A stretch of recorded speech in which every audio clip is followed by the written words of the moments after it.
mid-off there, Navni Taliwell with the fumble.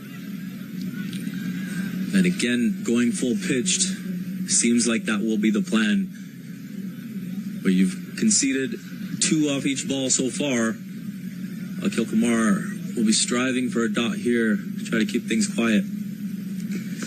Oh, he's going to get more than a dot. He's going to get a wicket because it was banged into the surface. And Bertel, who I think had already predetermined to hit to the leg side, didn't open up and try and hit over the off. As a consequence, he was coming right across the ball. And not for the first time in the series. It's going to be another batter caught out for an unlucky 13. And looks like we've got Gopal Sidhu coming into the field to do some work there. Take a nice easy catch. We look at that. The element of surprise maybe with the short ball after a couple of full deliveries and rushing with the bit of that skid for Akil Kumar. And an easy catch for Sidhu. Bertel, the latest to fall. It is now 107 for 5.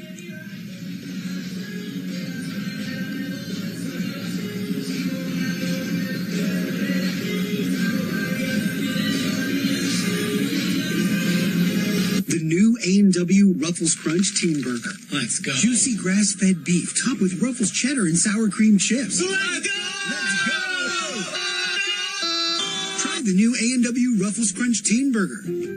Let's go.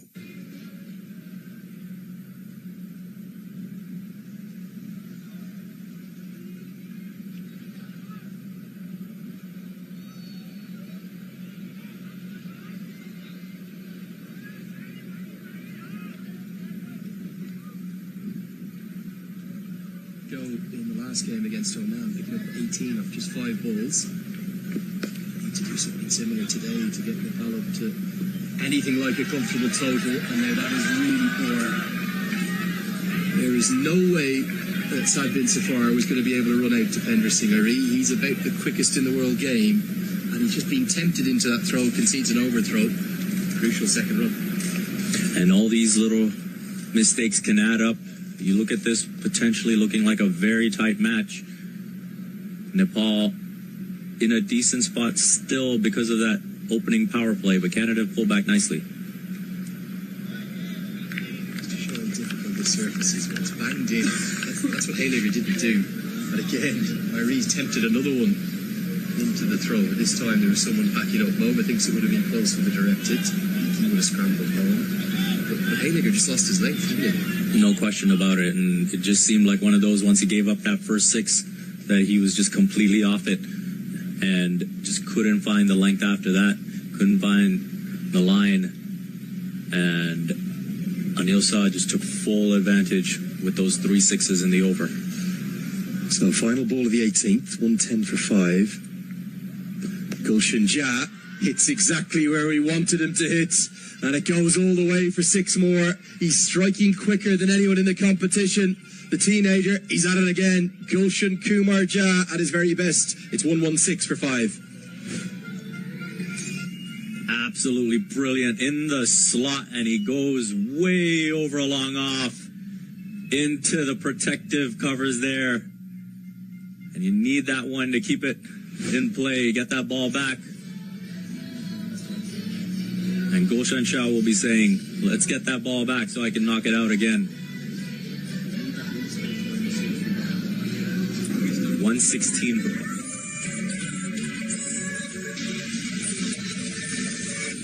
The all-new Nissan Kicks. Ready for whatever you're into. Dig your kicks.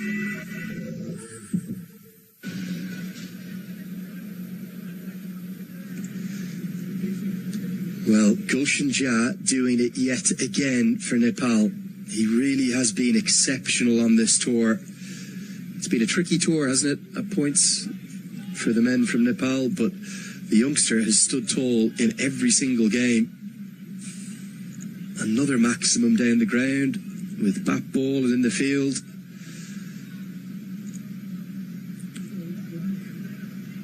He's been quite superb. Kalimsan around the wicket. As Dipender Singh, look at the wrists, the fast wrists of the Tiger. And it flies away for 4 more. Critical final few overs. Nepal finding some momentum. And they'll be thinking 140 plus at this point. Kaleem Sana coming around the wicket. Looked like a slower delivery out of the hand there. And just brilliant work from Ari to find the fence, going to the offside. No issues making room there. And you go back to when... Just want to interrupt you for one sec, Vivek. That tends to be where the weather comes from, or certainly feels like it is today. You can look at the flags blowing the wind up this direction. That's the pavilion end of the ground. Looking quite dark, quite ominous. There is a little bit of a forecast of some rain. There's a big appeal from Sana, but that's going to go over the top. Good decision from the umpire, Rohan Shah. Leg byes will be given. That could be interesting, couldn't it? We could have a Duckworth-Lewis Stearns scenario on our hands in the second innings. Exactly, and that's where, when you look at the conditions, you still back Nicholas Girton winning the toss and electing to field first. You know, when the equations change, you want to be able to know exactly what you require as the batting side. So we'll see if that becomes a factor. And one thing that is an interesting factor for me watching Sana bowl, he was going around the wicket. You wondered when he hurt his knee in his initial spell and made that initial switch to around the wicket, if he was worried about that. Now he's coming back over the wicket. There's been a few bowlers concerned about the footmarks. Of speaking to Ahmed Faiz Butt of Oman in particular, he's found them very tricky. Jah back on strike. Helped away into the leg side. Now there is a man out there who should cut it off, but it'll be two more to the youngster. Listen to his numbers. And they're going to get 3. Oh, brilliant from Dipendra Singh Airi. The quick thinking of Nepal does it again. And it's another free run. Canada just rattled here. Yeah, that is really poor from Canada, conceding these extra runs when they should be preventing as many as they can at this stage. You look at it, 8 off these first 3 deliveries from Sana, this penultimate over, this crucial over to set up the final over of the innings. Well whipped away there by Gulshan Jah, and coming back for the second, thinking that was all there would be. But Shreyas Mova unable to pick it up cleanly. The speed of Airi, frightful. As two are the quick hands as he slashes this one away. He's going to jog back for 2. Others there, they would have, particularly after running 3, barely be able to catch their breath. After play the other day, they waited 163 days for a victory. Nepal, most sides after that, they would have just disappeared home. But not Nepal. Have a look at this. Just going to show you. Minutes after winning their first game in 160 days, Dipendra Singh Airi, who dropped a catch and wrote, Kushal Bertel, straight out to Jagat Tamata. It took over an hour of fielding. They were exhausted at the end, and then at 7 o'clock, straight to the gym. Just phenomenal work ethic from Nepal. Absolute sight to behold.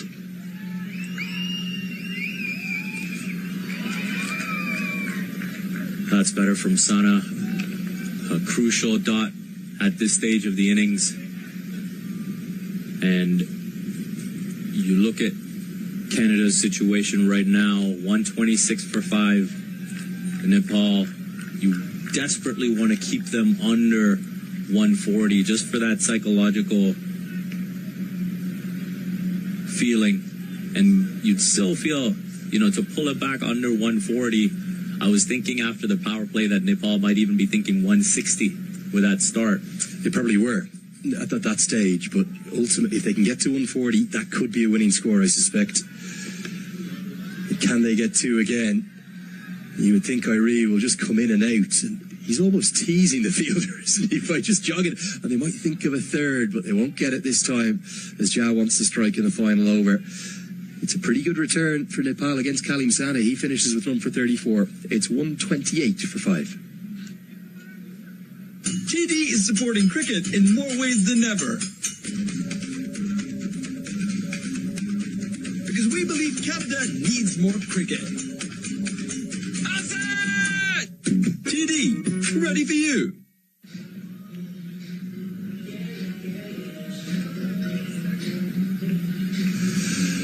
So 1 over remains. Get a quick look at the bowling figures. Harsh Thakur, very impressive. 4 overs, 2 for 17. A wicket apiece for Parveen Kumar and Sabin Safar, who for me was the pick of the bowlers. Kept things very, very tight. And Dylan Hayligger, who's had his problems today, 1 over for 19. He clutches the ball off Akhil Kumar And he says, I'll take the responsibility in the final over. And that's what you want to see. Heliger at this point, a senior player on the side. You know the value he's brought during the ODIs, and then unfortunately picking up the ankle injury. He'll want to make a mark. He'll want to get back to the form that he has shown during this home stretch for Canada. And we'll see if he can bounce back from that dreadful first over where he's picked off for 19. Well, they'd probably be happy with 12. They're not going to be greedy and want more than that. Can they get to 140? One over remains. Ja helps that into the offside. It'll only be a single this time, but I was just going to give you his numbers before we got interrupted by that third run they scampered. His innings thus far, he's at the non-strikers end here on this tour, 15, 53, 34, 40 not out off 13 balls, and now 22 off 15 today. That's to go with a total of 9 wickets. He's taken wickets in all 4 games that he's bowled in. What an exceptional tour from the young all-rounder. And that's so key in this format, having all-rounders that can contribute and be key with the ball. Know as a captain that when you throw him the ball, you can get a wicket. Not just get, oh, can I get 4 overs? Can I get a couple overs? No, he's going to get you a wicket. Good length. That's the length that Heliger couldn't find early. They will get through for the extra. Should be a leg by. In fact, given his runs, might have been some glove involved. Arnold Medella reckons it's hit the glove of Irie. They need a boundary or two here, don't they? Critical final moments of this first innings. No question about it. And coming back to Gulshan Jah, you mentioned that all-round ability and then being able to get it done with the bat once again. This is a crucial knock of 22. You looked at Canada with the spinners really pulling things back and seizing the momentum. Gulshan Jah has done his part to bring it back for Nepal. Good bowling. It's a heavy, hard length. Do you think that this pitch is going to take a lot of turn again in the second innings? It's strange on such an overcast day to be talking about the spinners. It is, but I do think that's the way this series has played out, and that's the way today will play out. We've seen how effective Saad bin Zafar was. Harshtaker, obviously the one who started bringing the momentum back for Canada with the initial breakthrough and then taking another wicket. Parveen Kumar has done his part as well, so I will imagine Nepal spinners are licking their lips.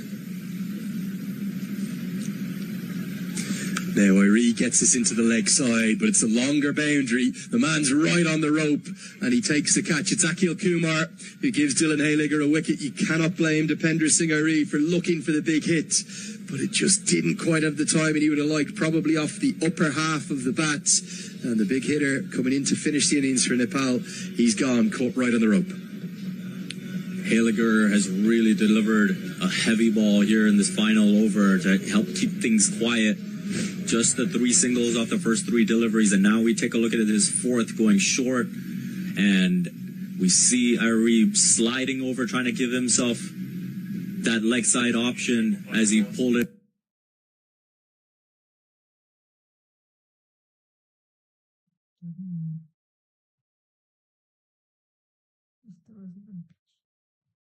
Away, but straight down. That he probably made look a bit easier than it was. Now, I like this call. Finally, we're seeing Karen KC being shunted up the order ahead of Sandeep Lamachani and Sampal Kami, the broad-shouldered all-rounder. He's got 2 balls to work with. Be happy with a single, potentially. Instead, he looks for a maximum. Now, this has gone almost to the heavens. Long on, nestles underneath it, juggles it, and that's going to be 6, because you cannot paddle the ball back in from the far side of the rope. It should be given as 6. We're going to need another look at this, and the umpires are going to come together and have a conversation, but surely on first viewing, it has to be a maximum. Well, Ravinder Pal Singh seems to suggest that he jumped back up before knocking it over. So I think that's the key element to watch out for here. He's in position to catch the ball. I don't think he realized that he had more room to work with behind. You cannot be on the far side of the rope and palm it back in. Now, come on. It has been given as 6. How has Ravinder Pal Singh not recognised that? Come on. You can't do that. You cannot do that. I think he was trying to make the case that he jumped. He was on his knees on the far side of the rope. Final ball incoming.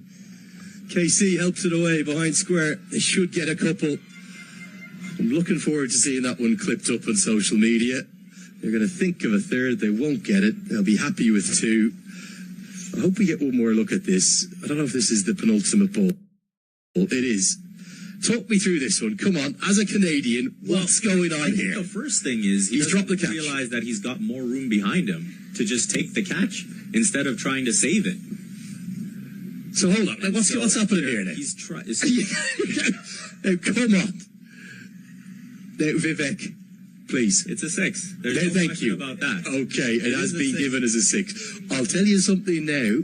If that wasn't given as a 6, you wouldn't have believed what would have erupted on social media. Great work again from Rohan Shah and Arlen Medella.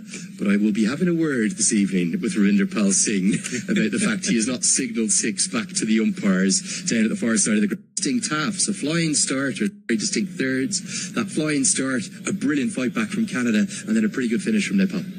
Absolutely, and you call that finish because we knew that taking on pace